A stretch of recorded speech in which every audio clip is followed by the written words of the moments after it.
What's up, dude? What up? Where are you right now? Home? Yeah, I'm at the house. Are you leaving the house at all? I mean, I have a little bit, but I haven't. I can't say I've been out and about. I mean, other than I guess anything that's work related, I haven't really left. What are you doing now, work related? Like I see you sometimes playing stuff at the house, but are you having meetings? Like, what in the world does Luke Combs do at this time of the year? Man, at this time of the world, I guess, I've been writing a bunch, which I haven't had time to do in a while, so that's been nice. But I've been in town. I obviously went to the studio and did that 6 Feet Apart song during the middle of this, so that was neat and weird. Yeah, man. I mean, not anything crazy, I guess. Doing most everything, like you said, like this. Like at the house. Do you have any songs coming out about masks? Because I think you're the only one that could pull that off. No, I don't have no mask songs right now or in the pipe. There's nothing. All right. There's nothing coming up. All right. How do you choose? Because I watch these songs that you play on Instagram, or you post. They'll get posted everywhere. How do you choose which songs that you post up there? Because I'm sure you're writing a lot more songs than you're posting. But by the time they get to us, is that a selection process, or you just kind of feel it? Man, I think it's just kind of a feel thing. I usually get up and mess around. I usually have a good feel for what I really like. After I write it, it's a pretty easy decision of like, well, is this something that's for me, or is this something that's, because sometimes you write something that's really great, but it's not, the direction that you're trying to go or where you feel like you're at, in your life or your career at this point. So I guess there's definitely a little bit of a selection process, but I don't sit down and think about it. It is more of a feel thing. I do want to get to you writing songs for other folks in a second, but have you written a song in the past month where you finish it and you go, man, that's a real turd? No, I don't think so. I mean, I don't think so. No, I don't think I've got anything where I'm like, man, that's definitely not it. But I try to avoid those as much as possible. So I can't say that there's not ideas that I've had that have started out as turds for sure, and then have slowly been chiseled away into something a little more palatable than that. You just had a number one as a songwriter with Carly Pearce and Lee Brice. I Hope You're Happy Now. How long ago did you write that song? Man, we wrote that song, I'm guessing probably a year and a half ago, maybe coming up on 2 years ago now. But yeah, that was a fun one, man. Me and Jonathan had booked a write with Carly, and we started that thing, and then we linked up with Randy Montana separately and kind of finished that thing. So it was good, man. I'm super pumped about it, and it was my first real cut outside of myself, and I'm lucky that it went number one. That didn't hurt. Luke Combs is on with us. He has 8 consecutive number ones. You're writing a lot. Are you taking any of these songs that you're writing, and as you say, if you go, you know what, this one's not for me, and are you sending them off going, hey, someone else can have this? Yeah, I do that, but nobody does. So this is maybe my call out that if you want to cut one of my songs, you're more than welcome to. I think there can be a stigma in Nashville that if I write something and it gets pitched, then I don't think that it's good enough, which is not necessarily true, because obviously, I write a lot of songs in a year, and I can only put out so many songs every, 2 years or whatever it is. So there's a lot of stuff that I think are great songs or that could be a hit that just don't fit my thing, or I already have something like it, or, I think there has always been that kind of problem that writers have had where if they hear my name on it or if they hear me singing on it and they go, well, it must not have been good enough for him, so it's not good enough for me.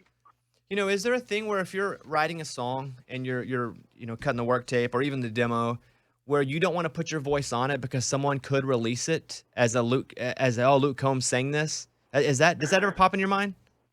I don't think so. I used to do some demos and stuff of my stuff, but now it's more of that same problem of like, well, if I put my voice on it, then people are going to know that I wrote on it, and then they're not going to want to do it. That's immediately going to turn them off to doing it, because they're going to say, oh, well, he recorded this and he didn't like it, so that means I'm not going to like it, You got a new pair of Crocs dropping today at 12 noon. They cost $40. These things sell so fast. I tried to get some of the last ones, couldn't get them.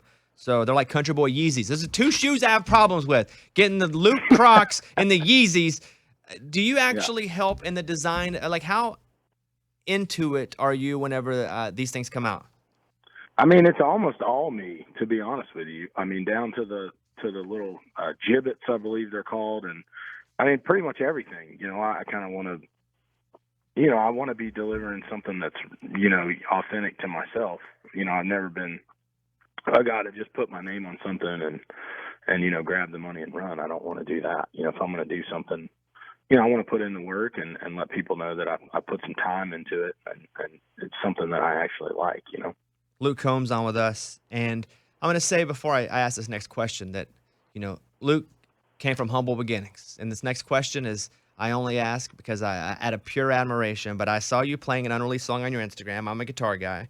I noticed the guitar, which is an old Gibson. It was a 1939 J35. Now, that's like a 20,000 guitar. If I can just squeeze that out here, Luke. Doesn't it make you Yeah. nervous to play something like that? And did you buy that or they give that to you? How in the world? No. Come on. No, it doesn't make me nervous. I guess that's kind of one of my things that I've gotten into. And I actually picked that guitar up from a guitar shop in Montana. Actually, we had went up and visited the Gibson factory up there, which was a really neat experience to get to see them make the guitars. And we found this little guitar shop that was literally it was like in a guy's living room was his guitar shop. And he makes like custom banjos and buys old guitar and resells old and refurbishes old guitars. And we went in there and that guitar was in there and it definitely wasn't 20 or I wouldn't have walked out with it. I'll tell you, if you see one of those sitting around and the price tag's 20, you're paying too much. Would you let someone borrow that guitar, though? That's the question. Do you want to borrow that? I do not. I'm left-handed. I can't. I'm left-handed. Would you let one of your buddies borrow it, though? Yeah, I would, man. I think I've got buddies that borrow guitars all the time. As long as they make it back in good shape, it's not much of an issue. You have 8 consecutive number ones from Hurricane to Does to Me, the hottest country artist of 2020. I've seen you call that in basically every article written. How does that make you feel? It makes obviously it makes you feel good, but it kind of is like being the fastest runner. And then they don't run the track meet. That's kind of what 2020 feels like for me. You know what I mean? Yeah. So, and it would have been great to be out doing shows and really kind of solidifying everything that we've got going on and had going on in this last, couple of years. And obviously it sucks that none of us are able to do that, and yourself included. I mean, we don't get to come in and be face to face and you don't get to go out and do your things and I don't get to go out and do mine and neither does anybody else. So that part of it is frustrating, but it's definitely an honor and definitely something that I never would have imagined happening to a guy like myself. But here we are, I mean, there's nothing really we can do about it. So, what's going to be cool is when you finally do get to tour again, because when you're normally touring, when you get a hit, you add a new song to the set list. But you're going to be able to add multiple at one time. Your whole set list is going to be reshaped by the time you go back out. Yeah, it should be interesting, and we do luckily play a lot of stuff. We play a lot of album cuts and unreleased stuff out on the road anyways. And so we try to incorporate those things as much as we can, before they hit the radio. And just because we like playing them, it keeps it interesting for us. It's not the same thing every night, and it keeps us on our toes and feeling fresh, and it gets the fans, because we have a lot of fans that come to multiple shows. If one show's close, they'll come to the next night. So we don't always want the experience to be exactly the same every night either. I got a couple more things for you. There's a line in Does to Me. I was a third string dreamer on a second place team, but I was hell on wheels with a full head of steam. You remember that line getting tossed out in the writing room?